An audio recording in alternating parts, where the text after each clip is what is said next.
Good evening, folks. So we're pushing forward with rational functions, and now we're going to look at going backwards. And what I mean by backwards is we have, if you've seen the previous lessons, we have worked with the graphs to find the attributes, to find the parts, and then to be able to write the equation for the graph. Now we're going to go backwards where we have the equations and find and graph based on the equation itself. So for this, you'll need definitely a calculator. I'm going to show you what you use the calculator for. Okay. If you have a straight edge, definitely, a straight edge, something that's pretty easy to draw on.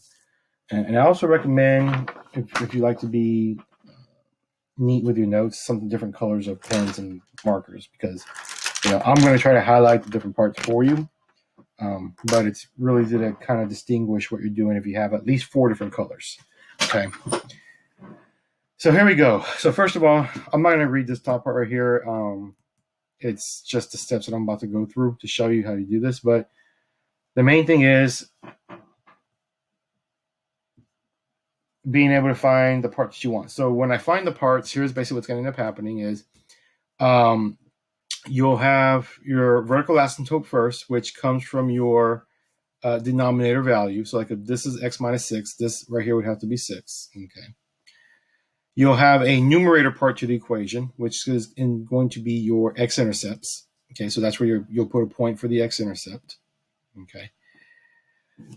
You'll have a part here, and this is going to be something that this is going to kind of be the last part to what we've looked at so far is this, and that's going to be how you find a horizontal asymptote without graphing it. And I'm going to go through a bit more of the horizontal asymptote, but basically, you're going to have values, what we call, and I'm going to write this down here, what we call leading coefficients. Okay. And that's going to tell me the horizontal asymptote. And then, like we've done before, the values, your constant values that we have here, okay, these are called constant values. Okay, or constants, depending on how you look at it. That's going to give me the y-intercept for the actual graph. Okay. Now the rest of this, how do you draw this branch over here, this branch here? That's going to kind of come from your calculator. And when we get to it, I'll show you what you want to look for. So the horizontal asymptote, like I said earlier, I said I'd talk a little bit more. Well, here we go. There's really 3 rules you have to know. For the most part, you're only going to really deal with 2, but I'm going to give you the third one anyway because if you see it, it's going to tell you one thing about your graph. But so here's what happens. Your horizontal asymptote is at y equals 0 if your numerator degree is lower than your higher degree. If your numerator degree is lower than the higher. I'll be honest with you, that doesn't make any sense the way after I wrote it. But basically what it says is if you have a term that looks like this, for example, where you have just the number on top and then you have one x on the bottom, what happens is you have this term on top, which is actually what we call a 0 degree, okay? And then on the bottom, you have a first degree exponent right there. Since this is less than this one, then that means that we have a horizontal at y equals 0. Okay. This is really going to bother me now. I'm not sure what I was thinking when I typed that. But anyway, I will fix it. Same thing here, how we have an x to the first power on top, and on the bottom we have an x to the second power. Because this is less on top in the numerator versus the denominator here, then you're going to have a y-intercept at horizontal asymptote at 0 automatically. Okay, and there are other rules, like what happens if this is a 1 degree and this is 3 degrees, 4 degrees, so on and so forth. There are different rules to that, but that's the one we're going to really focus on right now. Is the single degree difference. Okay, if you have this scenario here, where y is equal to the leading coefficients, and that basically means is you have the same degree, on top and bottom, okay, then what you do is you look at your leading coefficient, like this one would be 1, 1. And since this is 1 and 1, that means that your horizontal asymptote is at y equals 1. Okay. Here, how this is x squared and x squared, that means that your horizontal asymptote, this would be a 1 on the bottom, by the way, would be 3 over 1, which is essentially just 3. Okay. Or here, we have squared and a squared again, and here this is 3 and 4. Therefore, your horizontal asymptote would be at 3 over 4. Okay. And that's kind of what I mean by leading coefficients, where it's the same degree. That's kind of what happens. So this is 1 degree less. This is going to be the same degree on top and the bottom. Degree, degree, degree, degree. Okay.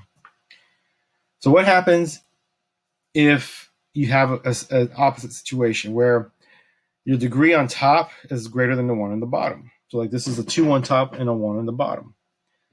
Well, this is basically what we call a slant asymptote. Another word is oblique, which again, that's just another term for you. And the y horizontal is not possible. Okay. So that's just a third scenario that could happen on these. Okay. And I go through these, hopefully I'll make a bit more sense when I actually just work through and show you what happens. Okay. So first one, I'm going to look at this, is this right here. So I'm going to go ahead and put this in my calculator. And first of all, understand that we're not just going to graph this straight off the calculator, because it's not neat to begin with. And we want to be as accurate as possible. But I'm going to graph it here just kind of get the idea of what it looks like. And so that's what it's going to look like, more or less. Okay. So I'm going to drop the parts that I need to drop. And then I'll show you how to graph everything. So the first thing is the vertical asymptote, which we know is going to come from your denominator. And again, since this is x minus 1, then we know that this has to be x is equal to a positive 1. Okay, that's from the prior lesson. We know that the horizontal asymptote, I look here and I say, okay, this is x1 and x1. So then I look at it, it's the same number of x's or the same degree on top and the bottom, which means that I look at your coefficients in front, which again are 1 and 1. And since this is 1 and 1, that means your horizontal has to sit at 1. My x-intercept, again, I look at my numerator for this, and this is x plus 5. Since that's x plus 5, that means I have to have an x-intercept at negative 5 and 0. And then for my y-intercept, I look at the constants, which is this negative 5 over negative 1. I'm going to write it up here. So 5 over negative 1, which means it's negative 5. So you have a y-intercept at 0, negative 5. Okay? And that's how you pull the information off an equation like this. So now I'm going to go through, I'm going to graph this. Okay, and this is where the straight edge comes into play. So you have one at 1, and I'm going to just do this in pencil first, and then I'll highlight it. So I'm going to put a line vertically at 1. I have a horizontal at 1, so I'm going to put one horizontally at 1. Kind of like that. Okay. And if you want to label them, you can. This is x equals 1. This is y equals 1. Okay. I have an x-intercept at negative 5, 0. So I'm going to put a point right there.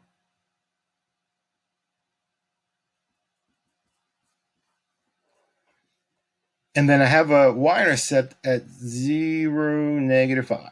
So I'm going to go to 0, negative 5, which is right here, and put a y-intercept right there. Okay. So now I have the parts down that I need to have down. So now I'm going to draw my branches. So what's nice about these 2 points is I don't really need to do anything else on these. All I need to make sure is make sure that when I draw my graph, it has to go through both of these points. That's what I have to make sure. I'm going to highlight this real quick, blue, kind of like this. Make it a little bit darker for you. Okay. We'll do red across, kind of like this. Okay. So This first one right here looks as this is this branch right here, like this. So my graph has to do something like, and again, this is not going to be perfect, and I'm aware it's not going to be perfect. Something like this, and this is, that's definitely not perfect. Wow, that's horrible.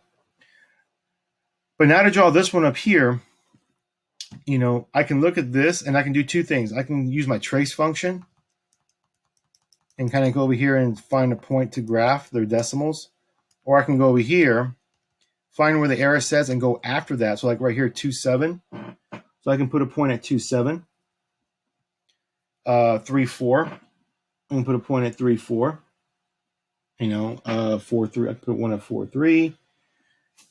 And then again, I like to be a little accurate when I do this stuff. So my graph would look something like this.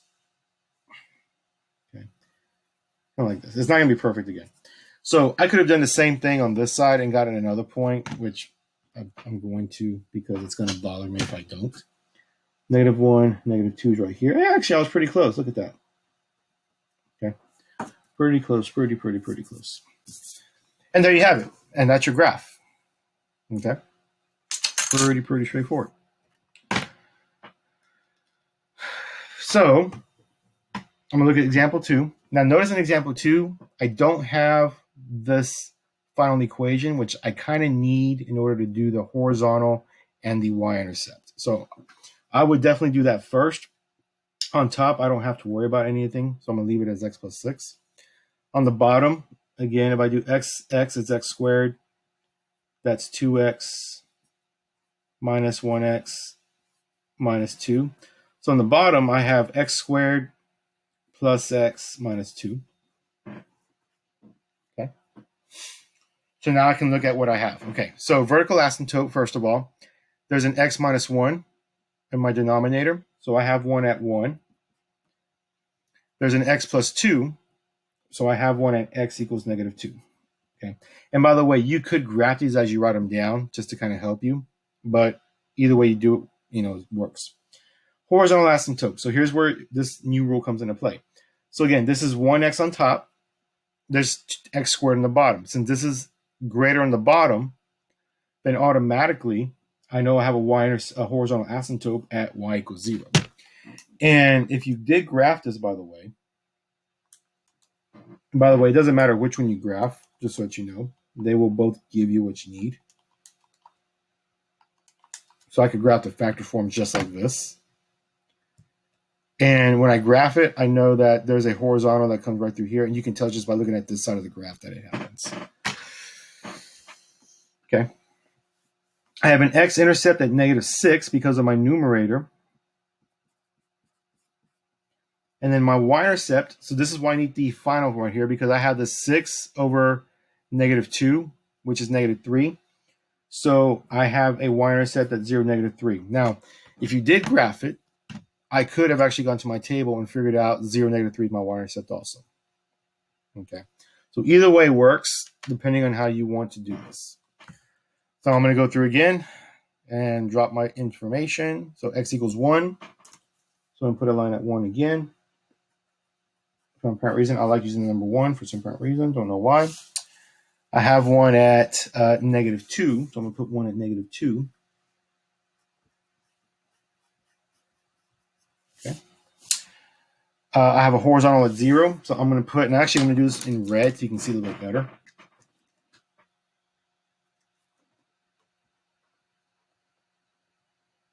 Kind of like that. And again, if you want to put the information so you know what it is, you can. X equals 1 and x equals -2. I'm going to drop a point at -6, 0, which is right here. So I know my graph has to go through that point. Okay.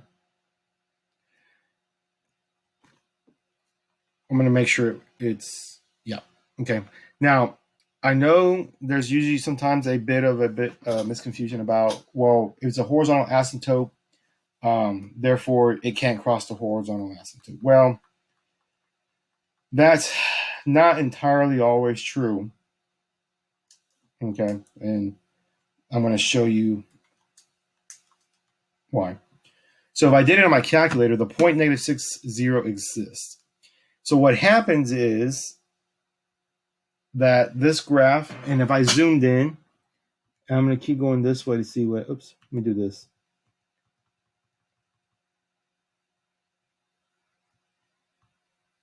There's going to be,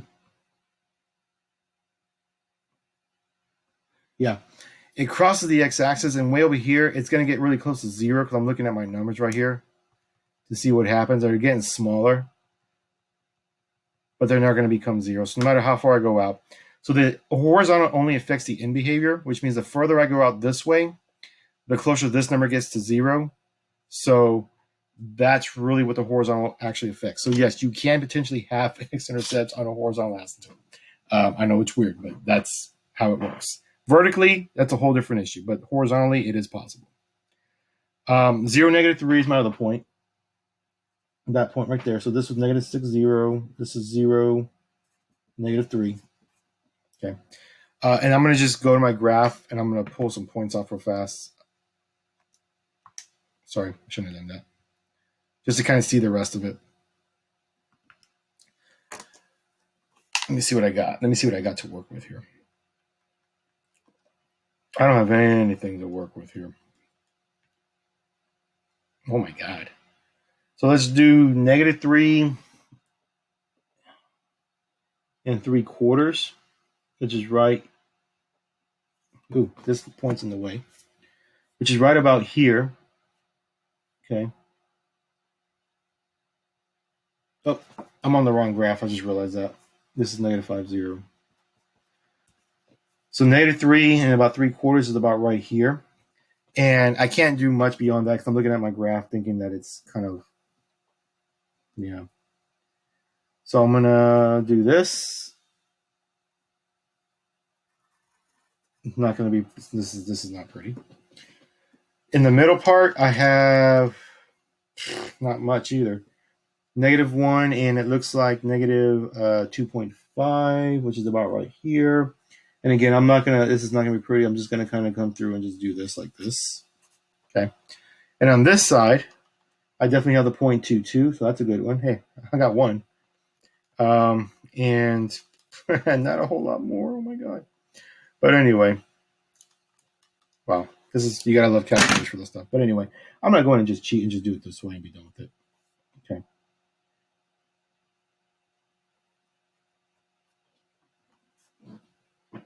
Now, how do I know there's no x-intercept on this side? Well, because if there was, it'd be here. So that's kind of another answer. All right, there you have it, folks.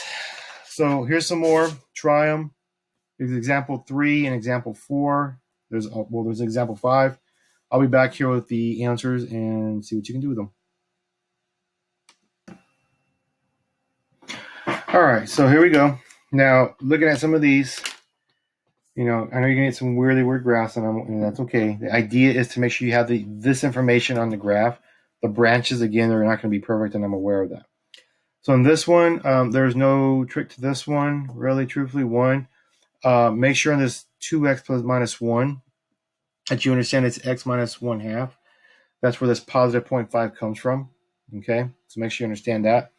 And then the other part to it is right here. We can't divide by 0.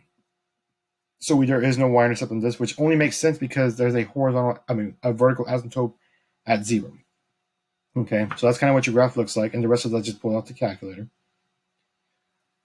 On the next one, this one's a little weirder. I know you haven't seen anything like this before until now, but I kind of want to give you an example of what a slant or an oblique graph looks like. So this one right here, this is x squared on top with an x on the bottom, or an x to the first on the bottom. Since the top is greater than the bottom, this is what we call a slant or an oblique. When we have a slant, we don't have a horizontal asymptote. Okay. The rest of it plays the same. This 7/2 it becomes 3/2, so we're looking at a -3.5 for the vertical here. X and Y intercept still comes from your numerator, but the graph itself looks kind of more like this. Now, in order to see this bottom part, we actually have to zoom out to see it. And but again, As long as you have the rest of the information on this, we're going to be okay. Okay. And then the last one is crazy because, and this is a perfect example of why you have to use your trace value sometimes. Your numerator,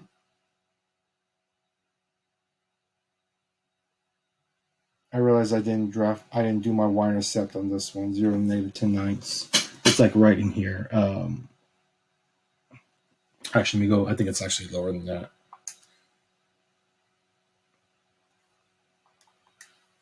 I think it's actually lower than that.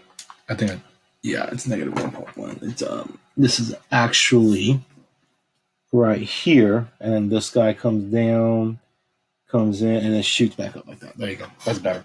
But anyway, so sometimes you deal with fractions that are just kind of crazy, so you have to use your trace feature on these, use your calculator to get the decimal, get a better idea.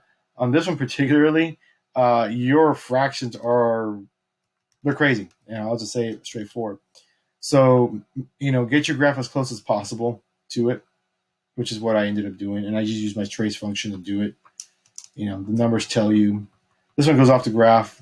I didn't pay attention to that when I made it, but it is what it is. Okay, kind of like that. You see that?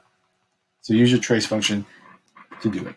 But again, I'm not so much worried what the branches look like, so long as you have the rest of the information on here correctly. Okay. All right. So at this point, I'm going to talk a bit about the pre-cal stuff, preparing for pre-cal. And essentially, we're just adding in holes at this point. Okay. And the reason why calculators are not always best friends, especially with these, has to do with the fact that the holes don't really show up on a calculator. Okay, and I'm going to show you what happens. Now, the reason why I know there's a hole, first of all, is because I have two factors that are the same on top and bottom, which is what creates the hole to begin with. But if I graph this is what actually happens here. It looks like a normal graph, and that's perfectly fine. There's a vertical asymptote at x equals 1. There's a horizontal asymptote at somewhere. I'll look here in a second. But it looks like it's going to be 1. And the reason why I know that is because there's 2 x's on top, 2 x's on the bottom, and they're both 1s. So x-intercept is going to be at 2, 0. My y-intercept is going to be at, let me see what that looks like. That, and then this is going to be x squared plus 4x minus 5. So it looks like my y-intercept is going to be at 0, 2. And again, I could go to my table and get the same information I just did. There it is. Now, the hole. Here's what happens with the hole. Since my factor is at x plus 5, that is the same, then for sure I know this is going to be at -5 something. Okay. And the way you get the -5 and the something is you take the remaining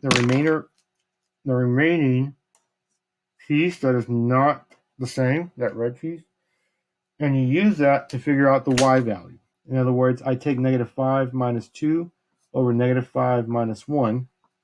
That's -7 over -6. So my hole is at -5, 7 over 6. Okay. Which 7 divided by 6 is 1 point something. 1.16, 1.2-ish. Okay. So now I can take this information and I can drop it just like I did on the prior graphs. Where's my ruler? X equals 1. And again, I'm going to do this.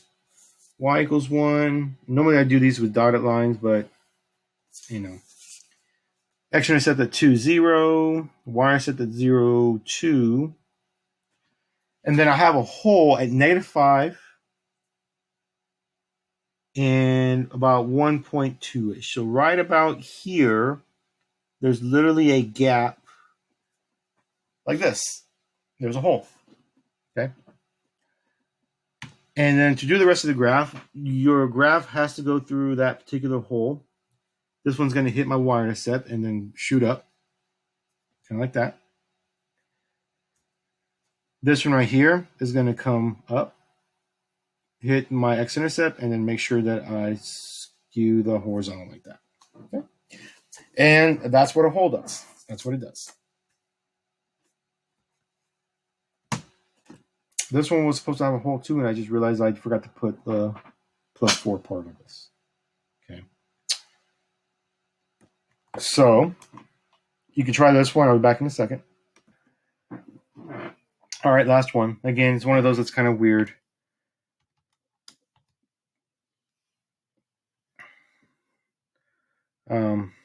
The other piece is way up here.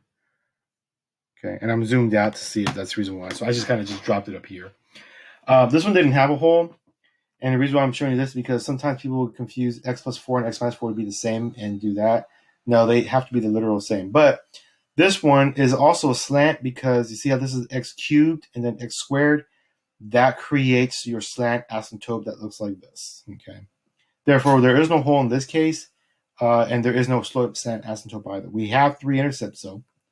And then, of course, the y-intercept is -10.